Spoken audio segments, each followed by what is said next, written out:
पंडित मुनि जनो जन वेदन पायो पार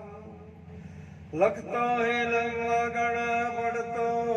आवे नहीं पार अर्जुन अक्षरी एकमो समाई रह्यो संसार ઈચ્છા ટણી ઇન્દ્રલોકની અદભુત ને કૈલાસ વાસના ટણી વૈકુંઠની જેની પાડ્યો બ્રહ્મ વિલાસ સિયાવર રામચંદ્ર કી જય સદગુરુ ભગવાન આજે આ પવિત્ર પાવન દિવ્ય પ્રસંગે પધારેલ આજના અધિષ્ઠાન પદે જેના સાનિધ્યમાં આજનો આ સત્સંગ મહિમા સંત દર્શનનો જે યોગ પ્રાપ્ત કર્યા છે એવા આજના અધિષ્ઠાન પદે અમૃતરામજી મહારાજ પરમ વંદનીય પરમ પૂજ્ય આપણા સર્વેના શિરમોડ એવા માલોસણા મૂળગાદીથી પધારેલ બાબુરામજી મહારાજ તેમજ ગિરધારી રામજી મહારાજ દિલીપ રામજી મહારાજ મંચસ્વ બિરાજમાન તમામ આચાર્ય દેવો સંતો સંત માતાઓ આજનો યોગ આપણને સંત દર્શનનો સત્સંગનો મળ્યો બડો ભાગ્ય મનુષ્ય તન પાવા આપણને મનુષ્ય અવતારે આવો એક સુંદર યોગ પ્રાપ્ત થયો તુલસી શોધીને બડા સંત મિલે જો આઈ નેણ ભરી ભરી ભેટીએ દુઃખ સમૂળા મહાન આટલો આજનો દિવસ આપણા માટે મહાન મૂલ્યવાન છે એ યોગને પ્રાપ્ત કરનાર અમારે ધનાભા એમના સુપુત્ર પરમ વંદનીય ભક્ત શ્રી અમારે વેમજીરામજી અને તમામ ભાઈઓ એમના સુપુત્રો મળી આજનો સત્સંગ ભજનનો જે યોગ પ્રાપ્ત કર્યો તે બદલ એમને કોટી કોટી વંદન આ ઉમિયાનગરની પવિત્ર ધરાની અંદર અવસ્થા તમામ સંતો સંત માતાઓ તમામ આપણે મળી આ સહયોગ આ જ્ઞાન યોગમાં જેને તનવંદનથી લાભ લીધો અને આપ્યો છે તે બદલ બધાને પણ ખૂબ ખૂબ ધન્યવાદ અમારી આગળ બધા મહાપુરુષોએ આપણને વિવેક છે એટલો બધો વિવેકથી આપણને સમજાયો છે તો અદ્વૈત્ય સ્વરૂપ પણ સતોય ભિન્ન ભિન્ન રીતે એક સતો અનેક અને અનેક સતો એક એવો વિવેક આપણાની જેની જેની બુદ્ધિમાં આવી સમજ ના આવતી હોય તો મહાપુરુષોએ કીધેલું છે કે મહાપુરુષોના સત્સંગ દ્વારા આપણી બુદ્ધિમાં પડેલા ભેદોની નિવૃત્તિ થાય છે વિશેષતામાં આપણા સંત મહાપુરુષે સુંદર એક વાત કરી हरे गुरु जी को महिमा कहो नव जाई नेति नेति निगम गुण गावे सदगुरु जी को महिमा कहो नव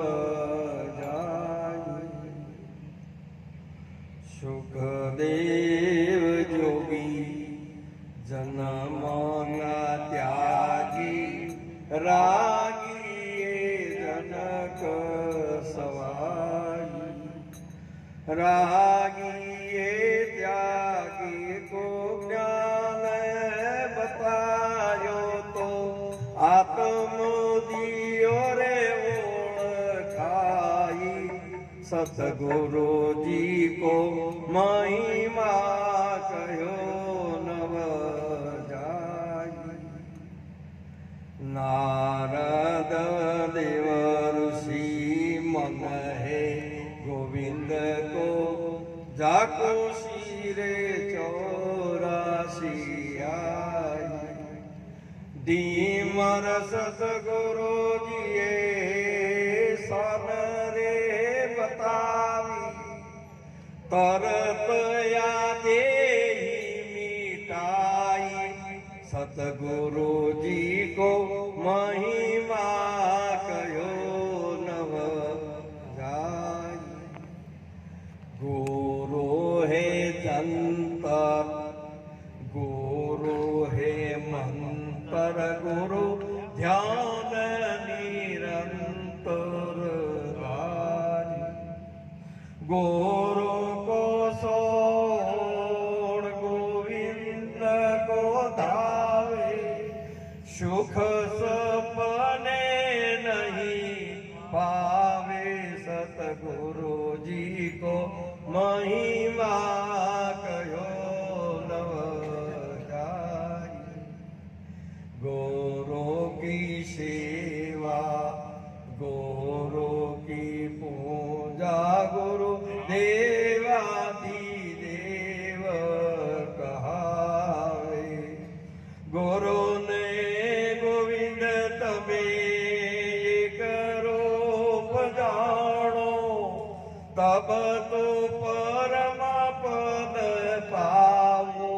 સતગુરુજી કો મહિમા કયો નવ જાય સતગુરુજી પુરા સેવક સુરા દોનો અરસ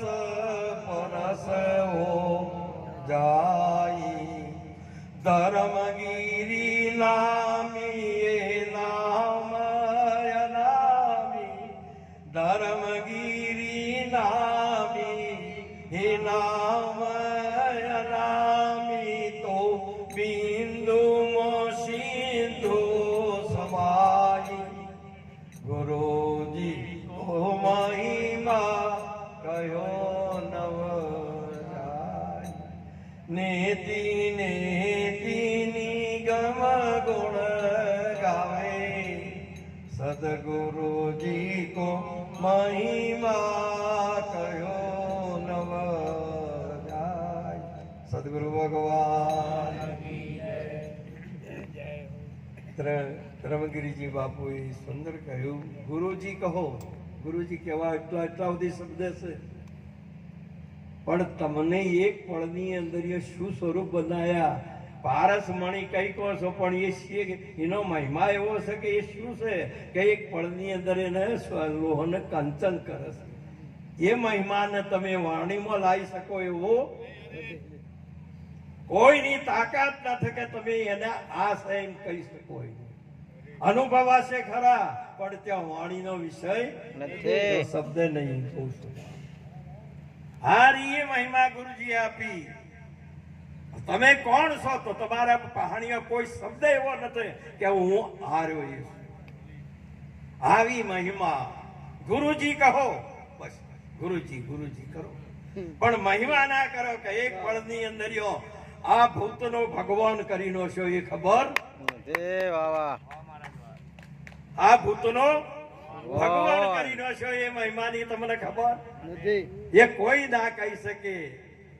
દારૂ અગ્નિના દેશની વાતો જીવના શિવગુરુ કરનારા મહાપુરુષોએ આવી એક સુંદર મહિમા ગુરુની છે હારી એ તો તમારી એક ભ્રાંત છે તમારી એક કલ્પના છે તમારી એક માન્યતા છે કે આ દેહ છે એવું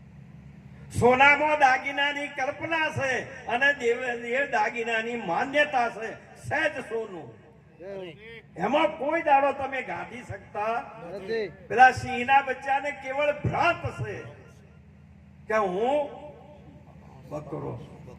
પેલા ભેદવાદી શબ્દથી એની બુદ્ધિમાં ભેદ પડ્યો ભલે ને ભેદ પડ્યો તોય સહેતો સિંહનો કોઈ દિવસ એની બુદ્ધિમાંથી એ સિંહ પણ મટ્યું નહીં સિંહથી જ બકરો કે છે નહીતર પણ એને ખબર અને જ્યારે એને સિંહ મળ્યો જ્યારે સ્વરૂપ દર્શવાનું તારે મહાપુરુષે કે બકરાનો દેહ જો એ ખબર પડતી કેમ તમારો પુરુષનો કે સ્ત્રીનો કે મનુષ્યનો આ દેહ જો ગેબ થયો જો તમારા અનુભૂતિ થઈ ને એટલે આ રી વસ્તુ મહાપુરુષે અનુભૂતિ થતો મહાપુરુષે કીધેલું છે કે કારણ ને કાર્ય કોઈ દાડો ભીન હોતો નથી જ્યારે મૂર્તિકાનું જ્ઞાન થયું ને એટલે ઘડાને ફોડવો પડે ને પણ ઘડો રહેતો નથી તેમ હે રામજી જ્યારે પ્રભુનું જ્ઞાન થાય એટલે જગત રહેતું જ્યારે પોતાના સ્વરૂપનું જ્ઞાન થયું એટલે કોઈ દિવસ આ રહેતું માટે આ વિવેકથી આ મહિમાની રીત જે છે તેમ છે. અહીંયા તો જે એક આપણા જે વસ્તુ થઈ છે